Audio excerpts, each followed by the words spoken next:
What is happening, everybody, and welcome to today's episode of Why Did I Buy a Minitruck? As you can see, the Minitruck is looking a little bit different since the last time you guys have seen it. That's because we have been grinding to get some stuff done in order to get this thing painted by the first weekend of July. We'll just start off with what I'm working on today. Went ahead and built a frame for our fuel cell. Now, this is not the finished product yet. This is just the lower base. What I'm going to do is we're actually going to go ahead and drill 2 inserts on the bottom side of each of those longer arms. What that's going to do is give me a spot to go ahead and put a well nut, so we can go ahead and make sure that there's a strap that runs from the bottom all the way over the tank and then back down to the bottom on the other side. Of course, the tank will be bolted with these 4 tubes that you see here.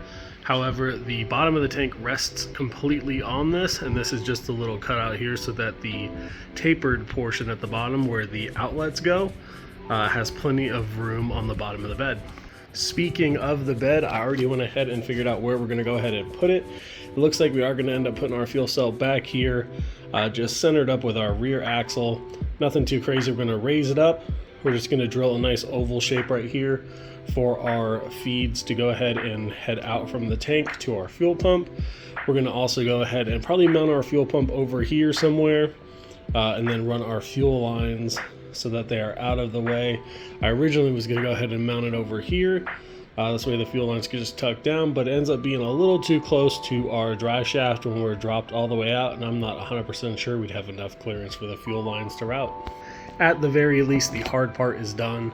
The lower portion of the frame for the fuel cell is complete. So with that, we'd have a pretty good idea of how things would sit in here. Now, we do have our original bed floor. We're going to be doing some changes here. That's not going to be anything we're going to work on this weekend. However, it is something I'm going to be working on throughout the week in order to make sure that the bed is ready to go. Since what we're going to be doing is we're actually going to be spraying the bed out with our Rust-Oleum bed liner. I got a couple cans of this turbo truck bed, and this works really well. I shot the frame with it, our rear axle, along with the back side of the wall here for the bed, and the back side of the wall that meets the cab. Just a little bit of extra durability, a little bit of sound proofing because it does dampen the sound of thin aluminum pretty well. So we're going to go ahead and keep moving forward on that. We also need to go and cut off these old mounts and weld on our new mounts that we have right there. Now these new mounts, these are going to allow us to get that extra inch or two, if you know what I'm saying, so that when we're bottomed all the way out and lay in frame, our shock still has about a ½ inch of travel. And this way we don't bottom out our shock and sit on it and risk damaging the mount. I was also able to get the doors prepped and sprayed, so the back side of the doors are all stripped out. Now this is just 2 coats of the skid mark black and 2 coats of the freaking fuchsia flake. Those coats are just going to sit on the door. When we go ahead and clear the whole truck, we'll be clearing this portion as well. But I got those all sprayed. We got the new hinge pins and bushing sets all in, which is really nice. Might be kind of hard to tell. Also went ahead and got these brackets all sprayed out in a nice black, satin black with a satin clear. I used an engine enamel on all of the parts that were bare metal, and anything that didn't need to be painted with the skid mark black from Roth Flake. I just hit it with that engine enamel. Something about that ceramic coating that it has just really sticks to the metal a lot better than your regular spray paint. We have a bunch of stuff going on over here. It is a mess, but we got our fenders over there, our bumper is sitting over there, our fuel cell is on its side, and we have some additional flares for test fitting the front. That's all stuff we're going to work on later this week. Not a huge deal. I also do have one of our skirts resting right there. So I'm not sure if I showed you guys these wheels or not, but these are our new wheels. They are Black Rock wheels 997s. This is a type 8 wheel. It's a 2-piece steel wheel, 17x9 with a -46 offset.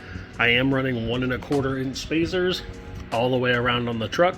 I'm still not 100% sold on running them in the front, but if I don't run them, they just barely don't clear the 4x4 fender.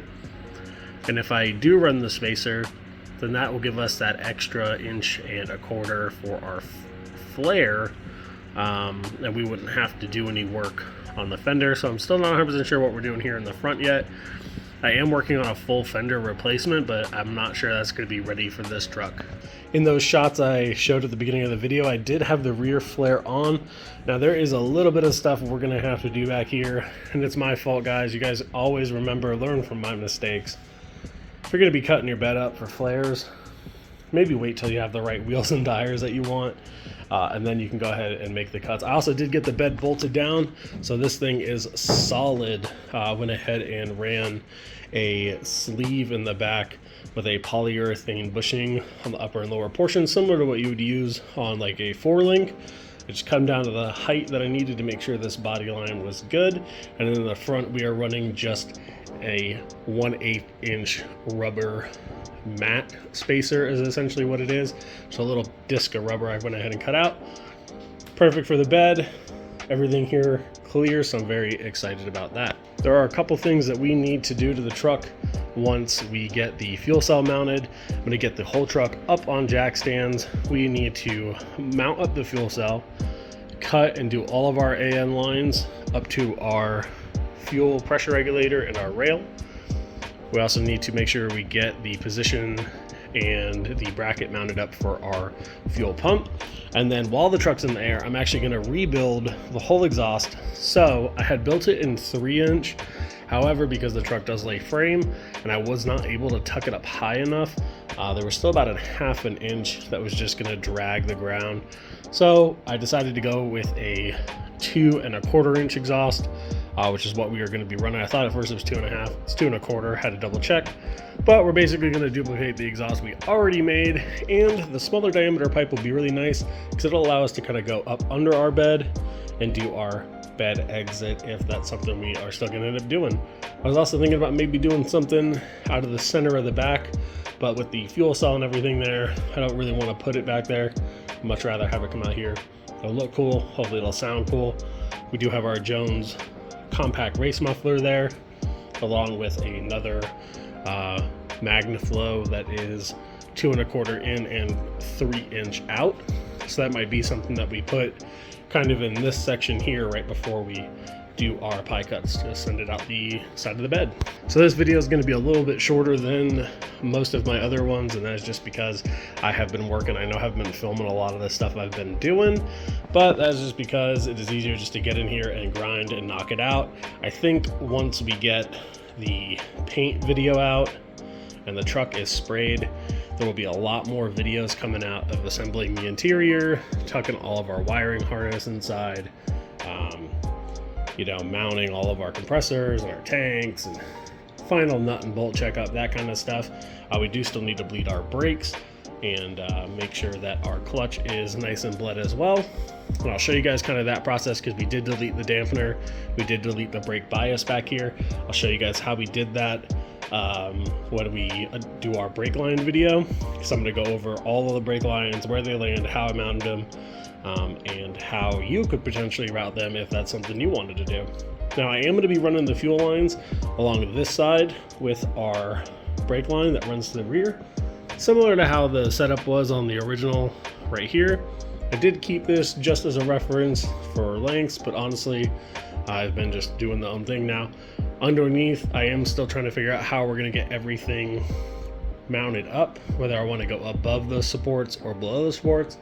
Not 100% yet, but that all comes with time. Now we do still have a fair amount of body work to get done, but I figured addressing where the tank's going to go, getting all the holes drilled into the bed, and getting the tank temporarily mounted so we know where it's going to land, along with finishing the tubs in the bed, which is something we also have to do in preparations for our floor. So when we do the tubs in the back, I am going to film that. I'm going to film all the tub fabrication in the rear and how we're going to address the C-notch cutout here.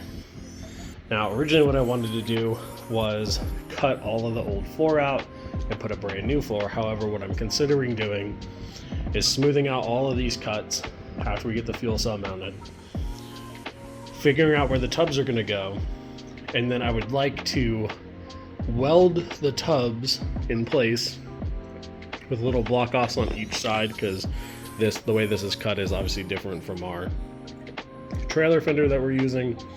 So there are a little bit of gaps that we will have to fill, but get those filled in, and then maybe do some kind of method where we can just bolt and unbolt this center section here.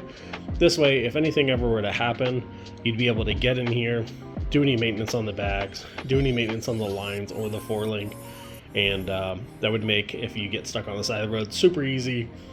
Pull this off, replace the bag, replace the fitting, replace a line, whatever you need to do, and not have a problem at all. Also, open things up in here so that if you were ever to lay frame due to a leak or something, you'd be able to get under here. Obviously put a jack under here. Now there's a bar that runs along here. Thinking about making it a jack point there. Nothing too crazy, but maybe just welding on a nice thick disc with a little spacer rod, about a 2-inch spacer rod, so you get a jack under there no matter what, and be good to go to do any kind of service. Now we do have bump stops on here, which prevent this crossbar here from laying on our differential, which is great. So I'm really just thinking about serviceability in the future, as well as ease of maintenance. As far as the fronts go, I don't have anything yet, but I am in the works of designing a bump stop that will bolt up essentially where the bags bolt, and then that will come out and have a removable bump stop. So if something were to happen in the front and you were unable to fix it, you could just jack the front up, put the bump stop in, lower the front down, and still drive home. With all that being said, guys, I have to get back to work. I need to let this dry a little bit, go to the store and get the straps and the punch kit that I need to make our over straps from the lower frame over our fuel cell back to the underside of the frame. Make sure it is all secured. I will catch you guys in the next video. There might be another one coming out on Monday. Not 100% sure yet, but hopefully we'll get a lot of work done in here that we need to. I do have some parts coming from Roadie as well, so I am waiting on some of that stuff to show up in order to finish up some of this body work. I hope you guys have a great weekend. Remember, get out there, get those projects done, and until the next one, peace.